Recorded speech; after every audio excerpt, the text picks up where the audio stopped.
Michael Layland, the author of In Nature's Realm. Welcome and congratulations on your Lieutenant Governor's Historical Writing Award. It's a wonderful achievement. It is so engrossing, and I can't imagine the kind of research that went into this, and visually stunning. But what was your reaction when you heard that this was the most celebrated book in British Columbia this year? Totally delighted, of course. It's really good to have a book on natural history being acknowledged by the community of historians in this way. How did your own interest in natural history begin? Well, let's talk a bit about that even before we get into the book itself. My very earliest boyhood days, I used to go on fishing trips with my father and his brother, and they, while we were fishing, would point out the wildlife around us, and I carried on with a great interest in birds for the rest of my life, and also I collected birds' eggs, which was allowed in those days. And I also collected butterflies, and in later life I continued my interest in both of these, but I switched from collecting butterflies to photographing them, and I managed to do that all over the world with my travels. And you also were with the Royal Engineers. I'm wondering how that prepared you for this later kind of research and writing. Itself, not very much. I spent 7 years in the Royal Engineers in the mapping area, and I did a lot of traveling worldwide with them. But that prepared me for my life of travel and my interest in the explorers that had gone before me, and I started studying their lives. I focused on the Amazon at first, but then when I came to live in BC permanently, I focused closer to home. That was some 30 years ago, I guess, that you arrived on Vancouver Island, and it is an incredible Garden of Eden in itself, isn't it? And it is the focus of the book. But how rich and varied is Vancouver Island in itself from a naturalist's point of view? Well, not just from a naturalist, but from a historian point of view as well. This is my third book that's focused on Vancouver Island. And although the history itself is not a long one, when you compare it with, say, China or India or Europe, a lot of stories have been packed into a short time frame. The book begins on the Kelp Highway, as it's known, and lets us know just how important the Indigenous culture and heritage in this region is, and their incredible knowledge. And one of the first images that really captured my attention was this one that we're seeing now of a shoreline with these tall poles on the shoreline. And I think they were quite puzzling for the first explorers. But could you tell us about them and what they were used for? Yes, well, the sailors themselves were fascinated, particularly, but this is the shot from Vancouver's voyage, and they were totally puzzled by it because the naval surveyors themselves would erect poles like that as signposts to link their hydrographic surveying. And so they couldn't really comprehend what they were for. And it was only until later, when later explorers managed to talk with the local people, they discovered what they were used for. They used to suspend huge nets, rather like enormous volleyball nets, from the top of those poles, which were sometimes 100 feet high, in order to catch migrating ducks and other wildfowl. And I was just amazed by the technology that they held in order to make these nets and the ropes strong enough to stand, just to hang there, and also to withstand the impact of a flight of geese coming into them, and also maintain so the ducks wouldn't see them. They would be invisible to the ducks. We've never found an example of this netting, but it's really amazing to wonder how they built, the technology they used to construct these. It's ingenious, and you do spend a fair amount of time at the beginning of your book talking about just how reliant the Indigenous peoples were on that ocean environment around them in particular. And you use that great quote, when the tide goes out, the table is set. But there are clam beds, for instance, that are what, 3 times older than the pyramids on our BC coast? Yes, it's amazing, the clam gardens and so on. And that's only recently, in the last couple of decades, that that this enormously wide system of engineered structures to produce mariculture. And these were in use for thousands of years before the Europeans arrived. You move from the indigenous history to the explorers coming in, the Spanish and the British, and the great search for the Northwest Passage is part of that, and the secret missions. But to gather the natural history, was that formalized from the beginning, or were people just making observations as they were going? How would you describe that? Oh yes, well, it was certainly part of the mandate for the explorers. The instructions given to Cook and to Vancouver and to the Spanish were to investigate not just the geography of the place, but the whatever matters of interest, animals and fish and wildlife that were there, just from the scientific curiosity, as well as potential economic benefit. This was the Age of Enlightenment, wasn't it? People were becoming more curious. Sprang from the Age of Enlightenment, yes. The search for scientific knowledge, the search for new knowledge. And we're going to take a look on the screen at a beautiful image of butterflies. Maybe you could tell us who drew this, and was it also part of a gathering process? Were they collecting samples?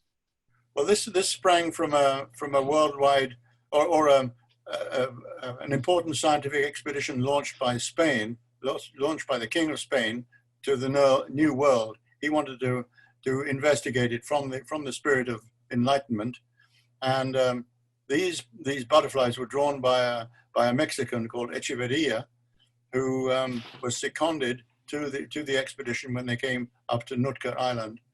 They're exquisite, aren't they? Exquisite. Well, one of them described his art as being so lifelike that you expected it to fly off the page. And next is an image of Henke, who was part of some of those Spanish explorations. And this man was remarkable for his diversity. He spoke, what, 6 languages? He was a polymath, yes, and he played the harpsichord.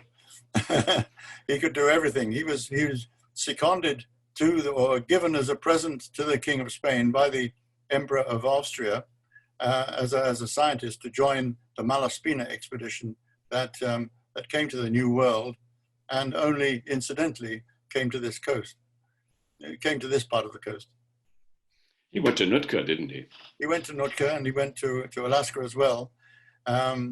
He was a bit disappointed by Nootka. He couldn't get into the forest, and he spent his time on anthropology, making notes about the local people. That's something else that strikes you as you read the book, that these people, they were multi-skilled. Some of them were surgeons on ships, but they were also botanists or geologists. That in itself is quite remarkable too, isn't it? Well, it is in these days when we think of scientists as highly specialized, but in the days immediately following the Enlightenment, it was expected for a gentleman to have a wide range of interests and wide range of knowledge, able to carry on a conversation, or able to investigate and report on all manner of things that they found. Including the beautiful wild Nootka rose, which this painting is quite stunning. How prevalent was this on Vancouver Island when they first arrived? Well, all the first explorers, not just the naturalists, kept journals, and they almost invariably noticed the beauty and the beautiful smell of the Nootka rose. Something that that I found really interesting in your book is that this is the story of Vancouver Island's natural history, but it's also the story of the colony and the province's development, right from the earliest days, the fur trade through the gold rush and beyond into the establishment of communities. And here's Tommy, for instance, who is an important figure in Victoria, but he comes as a surgeon and a naturalist as well. Yeah, not as a naturalist. No, he came as a doctor.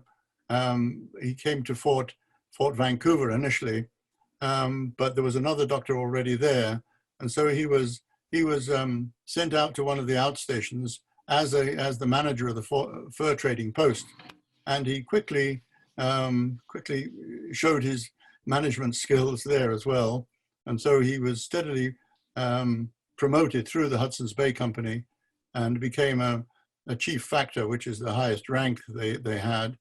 And then he retired, and he became a very successful farmer and a breeder of cattle and horses, and was an ardent amateur naturalist as well. He kept a list of birds and botany as well. I think there was a bird named after him, wasn't there? Yes, there was. Yes, Tommies Warbler. Unfortunately, that when the records got back to Britain, the great artist Audubon drew a picture of it, and instead of calling it Tommies Warbler, he named it after a particular friend of him, McGilvery's Warbler. It's a shame.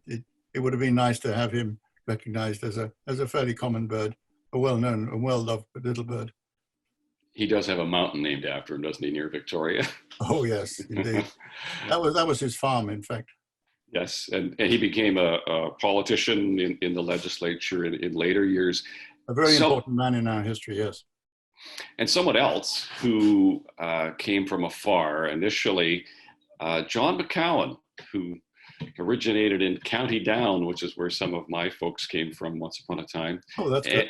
And he ends up coming to Canada and falling in love with British Columbia. Doesn't he consider Vancouver Island in particular one of the, if not the premier place in all of the Dominion to do this kind of naturalist work? He did. That was the end of his life. But before that, he had another love. He came west with one of the expeditions looking at the prairies and the agricultural potential of the prairies, and so he was a great proponent of that Canadian expansion should cover the Midwest for us, and then he carried on his researches into the Rockies, over them, and when he discovered Vancouver Island, that really blew him away, and he set up and lived his final years at the northern tip of the peninsula in Sydney. Michael, what do you like about this image that you've included in the book? Well, it's such a beautiful image of knowledge passing from generations. Here's McGowan showing a bird's nest with, he's got an egg in his hand, and to a lad passing on the knowledge, just as my father and my uncle did to me. By the way, my book is dedicated to those people, my father and my uncle.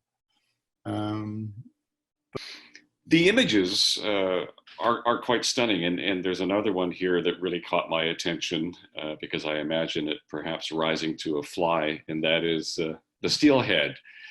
Talk, if you would, about how important these images are to your book, and how you go about sourcing them. And it must take a lot of time to find just the right image for the part of the story that you want to tell. It did take a lot of time, yes. The two previous books were equally illustrated, but not with world wildlife and the natural world. The first one was illustrated by early maps, and then the second one was largely pictures of sailing ships. And so I had to concentrate on this one in showing a different aspect of exploration. And yes, you're right, it was a significant part of the research, finding the right pictures to go into the text. And I was I was very lucky in finding a number of local photographers who specialize in various aspects of the natural world, who were very generous with their images, allowing me to use them in the book. And being on Vancouver Island, access to the Royal BC Museum, the archives must be important for you too. Oh, absolutely essential, yes. Not everything is there, of course. UBC have a good collection, and internationally, in these days, of course, the internet is invaluable to researchers, and I had a good correspondence with Kew Gardens in England. There are some beautiful images of birds by Alan Brooks, who was at one time in Chilliwack in the Fraser Valley, and a World War I hero for Canada, wasn't he?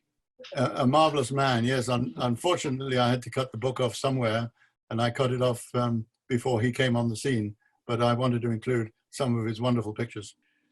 Well, you touch on the Victorian thirst for knowledge, and just in conclusion, what are you thirsting for next, Michael? What are you working on? Well, yes, I am working. It's not a book in this series, but it did spring from the three books. One character had walk-on parts in all three. He was a naval officer, Philip Henke, that came to Victoria and this area several times during his life in different roles. He had a complete roller coaster of a career, which has never really been told, and I want to do justice to it. So it's a biography of Philip Henke. We wish you well, and again, congratulations on this Lieutenant Governor Book Award. Appreciate you talking to me now. Well, thank you, and I thank the Federation for so honoring me.